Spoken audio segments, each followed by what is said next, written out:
Bonjour tout le monde. On n'est que deux. On n'est que deux et on va vous parler d'une étude que l'USH a lancée septembre dernier, qui porte sur les outils de rapprochement offre-demande, plus particulièrement sur les fonctionnalités qu'elle propose. Pour cela, déjà, on va se présenter. Alors, est-ce que ça fonctionne? Oui, ça fonctionne. Donc, moi, je suis Mehdi Ghezali, je suis en charge des politiques d'attribution et de gestion de la demande à la direction des politiques urbaines et sociales à l'USH.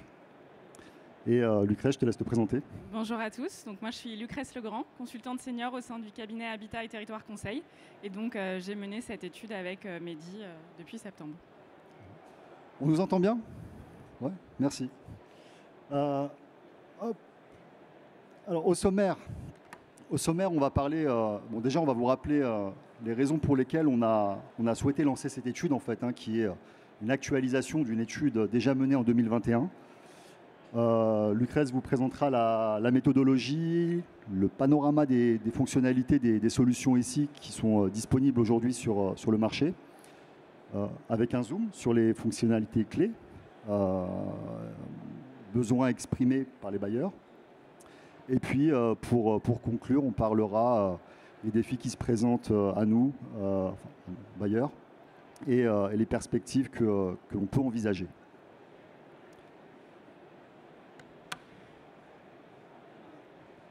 Sur l'introduction,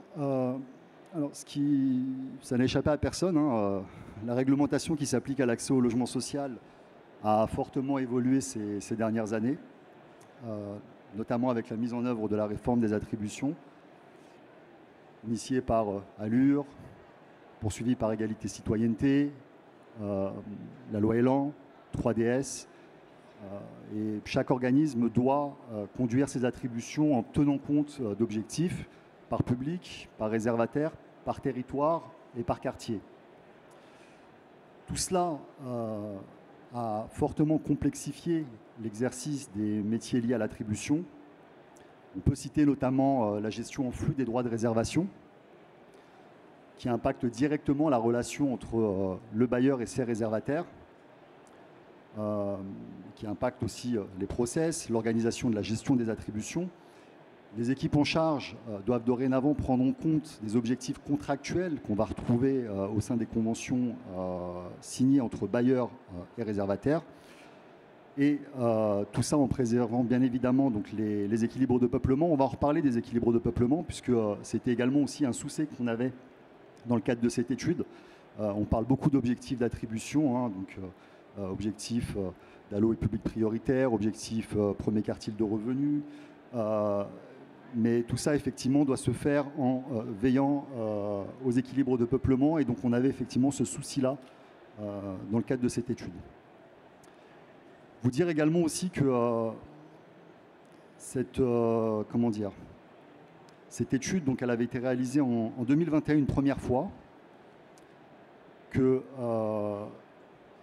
il était nécessaire pour nous de l'actualiser compte tenu notamment de l'arrivée de la gestion en flux, parce que la gestion en flux prévoit également aussi la réalisation de bilans et aussi la possibilité de pouvoir assurer l'orientation des logements. Et nécessairement, sans outils adaptés, l'exercice est rendu encore plus difficile.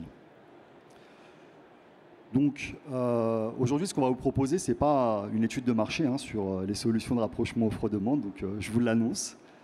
Par contre, l'idée, c'est vraiment de pouvoir vous présenter les fonctionnalités qui vont intéresser les bailleurs, puisqu'on est parti du principe tout à fait logique que les bailleurs n'ont pas tous le même profil, n'ont pas toutes les mêmes organisations, et qu'en fonction de ce qu'ils présentent, certaines fonctionnalités étaient peut-être plus adaptées que d'autres. Cette étude prévoit un rapport donc, qui sera publié sur le centre de ressources de l'Union sociale pour l'habitat, et donc disponible effectivement pour les adhérents bailleurs. Et en plus de ce rapport, il y aura également aussi un cahier des charges modulaire qui sera mis à disposition des bailleurs et qui leur permettra, s'ils le souhaitent, de pouvoir notamment soit se remettre à jour au niveau des fonctionnalités qui sont proposées aujourd'hui par leurs ERP. Je pense que j'ai fait le tour de l'introduction. Je propose de te laisser la parole. Hop, et là, J'ai basculé donc sur la méthodologie. Lucrèce, je te laisse nous présenter la méthode. Alors, en termes de méthodologie, donc, pour réaliser ce panorama des solutions numériques, on est allé voir les premiers intéressés, donc d'abord les éditeurs de solutions, autant les éditeurs qui produisent également des ERP que des éditeurs de solutions spécifiques ou encore des éditeurs qui ont également cette fonctionnalité de fichiers partagés. Ça, c'était vraiment le focus de l'étude. Mais pour apporter un regard un peu plus large, on est également allé voir d'autres types d'éditeurs, donc notamment sur les outils de location active ou de location voulue, qui ne sont pas le focus principal de cette étude, mais sur lesquels on s'est un petit peu interrogé. Et plus près. Et d'autres éditeurs plutôt là à destination des réservataires. Et le dernier corpus d'entretien qu'on a réalisé après ces premiers entretiens éditeurs, c'est évidemment donc les utilisateurs principaux, donc les bailleurs, et une collectivité qui s'est également prêtée à l'exercice. On va passer effectivement au panorama des fonctionnalités ici. Est-ce que tu peux nous préciser, Lucrèce, quels sont les types de solutions utilisées aujourd'hui par les bailleurs? Quelles fonctionnalités répondent aux besoins, notamment de ciblage des publics prioritaires, hein. C'est vraiment, en tout cas, nous, ce qui nous a intéressé dans le cadre de cette étude et comment les outils intègrent-ils l'occupation sociale. Tout à l'heure, on parlait effectivement d'équilibre de peuplement. Comment est-ce que ces outils intègrent cette notion d'occupation sociale des résidences et des droits de réservation aussi, puisque la gestion en flux a été un sujet de préoccupation en 2024. Oui. Et voilà, donc... Bien, alors je vais vous montrer donc, sur ce schéma les principaux outils sur lesquels on s'est concentré. Donc on a ici d'un côté plutôt la partie gestion demande et ici plutôt la partie offre. Donc en termes d'outils aujourd'hui qui sont utilisés par les bailleurs sur le rapprochement offre-demande, on a trois grandes typologies d'outils. Donc les outils qui sont plutôt aujourd'hui produits par des ERP. Donc là, on est sur des modules qui viennent se greffer aux ERP existants et donc qui sont dans la continuité de fonctions qui sont déjà faites par ailleurs au sein du bailleur. Ensuite, on a les solutions dites spécifiques qui, elles, se concentrent principalement sur le rapprochement offre-demande et qui parfois peuvent offrir d'autres fonctionnalités, notamment autour de la gestion de la caléole, qu'on voit assez fréquemment. Et enfin, on a une dernière catégorie qui est plutôt les fichiers partagés, qui, eux, sont, sur certains territoires, font aussi de la gestion de la demande et de la transmission du numéro unique. Donc voilà, vous les avez ici. Et donc, pour répondre à ta question, Mehdi, en termes de fonctionnalité, sur le besoin de ciblage des publics prioritaires, en fait, il faut comprendre qu'aujourd'hui, ces outils, leur principal intérêt, c'est de brasser un volume très important d'informations et de données, notamment en termes de données demandeurs. Et en fait, ce qui est fait aujourd'hui par les outils, c'est un système de filtrage qui est plus ou moins précis et qui est plus ou moins à la main des bailleurs, où en fait, dans l'outil directement, le bailleur va avoir un certain nombre de filtres qui vont permettre de faire ressortir les publics prioritaires. Dans certains outils, on peut avoir des filtres qui sont prédéfinis et qui vont faire ressortir de manière assez, on va dire, visible des publics prioritaires avec, voilà, on va avoir des icônes particulières, des couleurs, etc. Mais essentiellement, on est sur un système de filtrage. Sur ta question, plutôt sur l'occupation sociale et les droits de réservation. Alors, sur l'occupation sociale des résidences, là, on va avoir des fonctionnalités qui vont différer selon les outils. On n'est pas aujourd'hui encore dans quelque chose de très standardisé, puisque là, on ne va pas chercher de la donnée qui est ici, on va chercher de la donnée qui est là. Et il y a toujours la question de la qualité de ces données, comment est-ce qu'elles sont récupérées, comment est-ce qu'elles sont qualifiées, et comment est-ce que l'outil, après de rapprochement offre-demande, peut aller chercher ces données-là.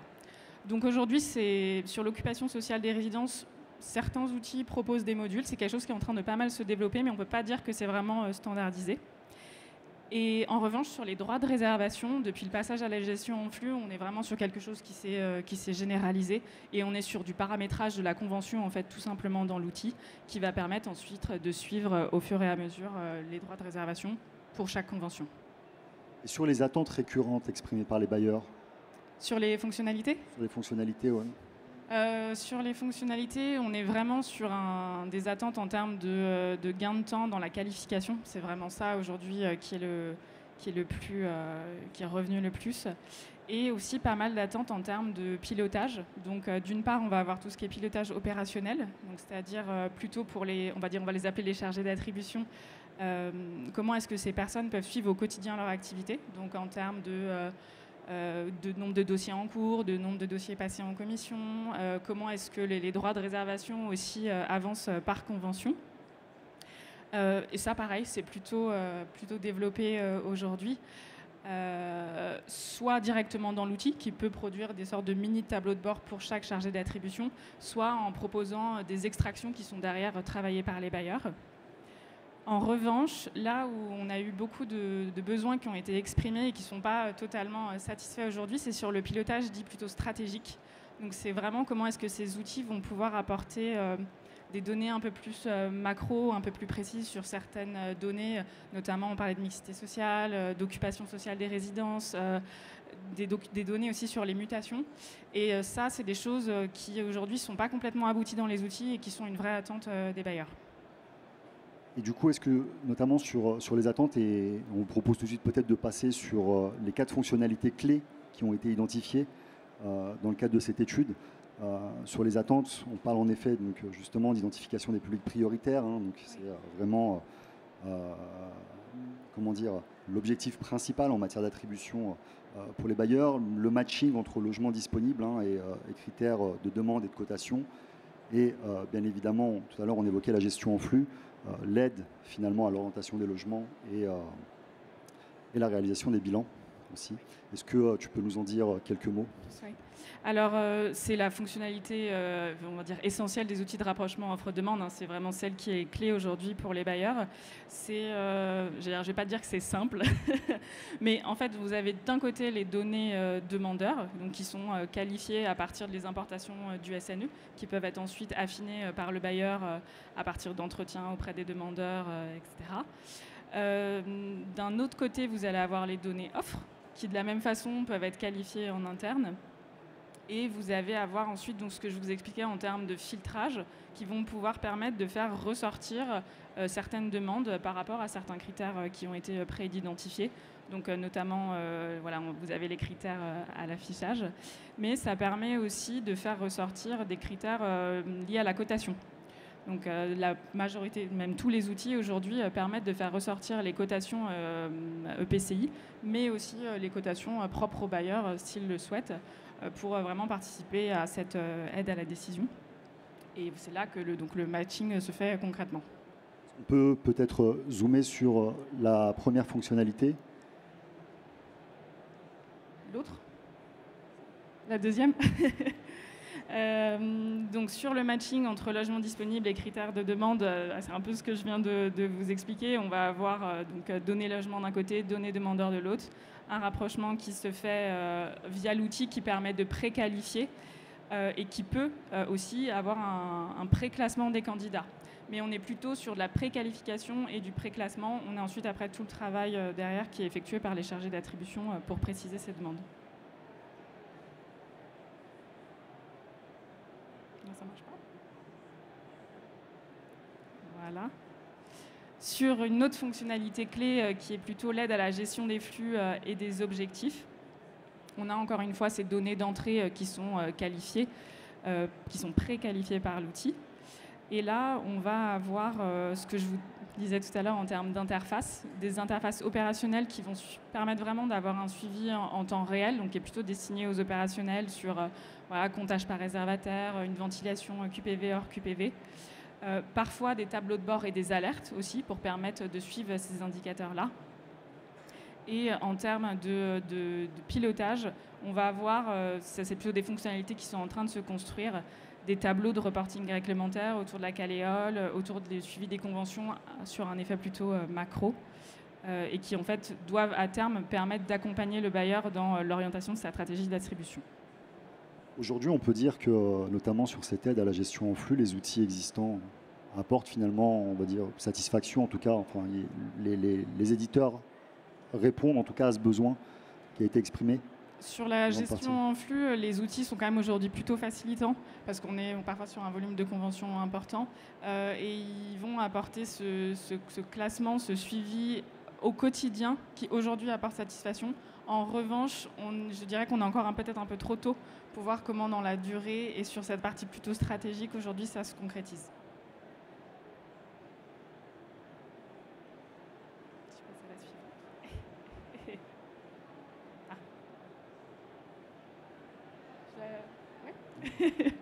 Une dernière fonctionnalité clé, donc plutôt sur l'aide à l'équilibre du peuplement des résidences.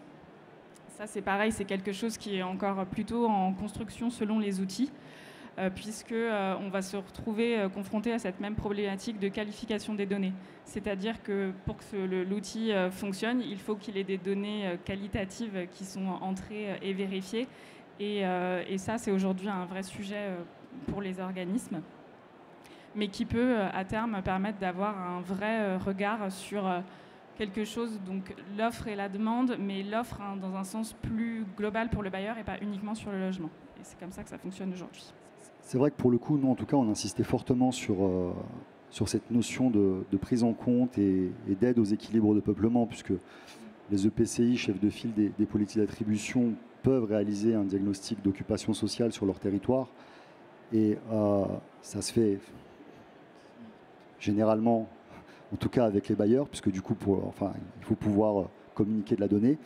Mais c'est vrai que finalement, lorsque ces diagnostics sont effectués, qu'on a mis notamment des indices de fragilité sur certaines résidences, afin justement de ne pas les fragiliser encore plus,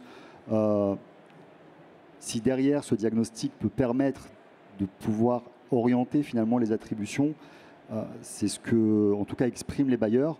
Et c'est vrai que si les outils deviennent aidants pour pouvoir prendre en compte et signaler aux bailleurs que, par exemple, dans telle ou telle résidence, il y a un taux d'APLisé qui est peut-être un peu trop important, ou que peut-être, effectivement, il y a peut-être notamment un taux de ménage à très faible revenu et qu'il ne faudrait pas contribuer à paupériser telle ou telle résidence, c'est un élément assez important. Et c'est vrai que les bailleurs veillent, en tout cas, à respecter ces équilibres. Et c'est la raison pour laquelle, oui, on avait un œil, on était assez vigilant, en tout cas, dans le cadre de cette étude sur cet indicateur-là. Je te propose peut-être de passer à la... Ça fait la transition avec nos défis et perspectives. Donc justement, on parlait à l'instant des enjeux sur ces données-là, le peuplement des résidences notamment. Donc nous, pour simplifier, on a cherché à mettre en avant 4 défis et perspectives. Le principal aujourd'hui, c'est l'interopérabilité entre les outils. Donc l'interopérabilité pour les non-informaticiens, ça va être comment est-ce que les différents outils que vous utilisez communiquent entre eux. Donc c'est une recherche permanente pour les bailleurs entre des outils, on va dire, externes, des solutions très spécialisées et qui peuvent être assez performantes. Comment est-ce qu'on va trouver le bon équilibre entre ces solutions-là et en fait notre ERP, nos autres outils qu'on a déjà, comment on arrive à les faire dialoguer ensemble ou pas. Et ça, c'est un questionnement, un équilibre permanent à trouver pour les bailleurs. Et c'est aujourd'hui le principal sujet. C'est un équilibre parce que c'est vrai que pour les opérationnels, rajouter des briques à chaque fois sur les ERP, ça peut vite devenir effectivement très complexe au quotidien. Donc rajouter des briques, oui. La bonne brique, c'est encore mieux. Oui. Notamment, comme on est sur des données personnelles, on est sur des sujets très sensibles qui ne peuvent pas se connecter n'importe comment. Et c'est vraiment le chantier principal aujourd'hui. Sur les perspectives pour les années à venir, est-ce qu'il y a eu notamment peut-être dans les échanges, dans les entretiens que vous avez pu mener, toi et Clotilde, la notion de SI attribution intelligent éventuellement? Est-ce que cette question-là s'est posée? Est-ce que les bailleurs l'ont exprimé? Alors je pense qu'on n'y est pas encore. C'est un avis, on va dire, personnel qu'on s'est forgé pendant l'étude. Je pense qu'on n'y est pas encore sur le sujet des attributions parce que, en fait, aujourd'hui, les outils permettent vraiment de gagner du temps. On est sur de la qualification qui va permettre de faire gagner du temps aux chargés d'attribution, aux demandeurs aussi dans la prise en compte de ces demandes. Mais les données d'entrée ne donnent quand même qu'une vision partielle de la demande. C'est après, derrière, qu'on va avoir tout le travail des chargés d'attribution pour vraiment qualifier et apporter ce côté humain, en fait. Parce que derrière, en fait, on gère des dossiers, mais on gère des dossiers humains. Et aujourd'hui, ce rôle-là, il est quand même encore assez central dans cette gestion des attributions chez les bailleurs. En revanche, là où il y a des attentes fortes en termes on va dire de SI intelligent ou peut-être d'avoir un SI un peu plus proactif, c'est tout ce qui va concerner les mutations et les parcours résidentiels. Là, il y a de grosses attentes en termes d'outils pour pouvoir utiliser en fait cette capacité à traiter des données de manière massive et de pouvoir identifier assez précisément si je libère tel logement, je vais pouvoir le donner à tel ménage et ainsi de suite, et créer vraiment finalement un plan en cascade qui est plus facile à penser par la machine parce qu'elle a toutes les données, elle peut le calculer plutôt qu'un humain qui devrait en fait le faire un peu de tête à la main, se dire ah oui j'ai ça, etc. Et ça peut être vraiment aidant et c'est assez attendu par les bailleurs. Et sachant que les éditeurs travaillent notamment dessus. Tu parles des mutations, donc là pour le coup on pense plutôt peut-être à une simplification de la mise en œuvre du volet EOL, c'est ça, l'examen d'occupation des logements. On sait que chez les bailleurs en effet lancer cet examen peut se montrer assez fastidieux, assez long, puisque pour le coup il faut passer tous les locataires présents tous les 3 ans. Donc il y a une forte attente en tout cas exprimée sur ce volet-là. Oui, sur la partie EOL, et en fait plus globalement on parle beaucoup de parcours résidentiel, donc comment on accompagne les locataires dans toute leur vie, et il y a vraiment cette notion-là qui est assez attendue à travers les outils. Je te remercie, je crois qu'on s'est tout dit. On est dans les temps, il est 16h26, on se tient à votre disposition juste à côté ou sur le stand de l'Union. Et le rapport, donc normalement ça devrait être pour le mois d'octobre. Voilà, donc merci aussi à tous les contributeurs, bailleurs, réservataires, collectivités et éditeurs qui ont participé à cette étude, parce qu'on prévoit également aussi de pouvoir l'actualiser encore, peut-être dans 3-4 ans, quand il y aura une nouvelle réglementation ou de nouvelles fonctionnalités. Merci à vous. Merci.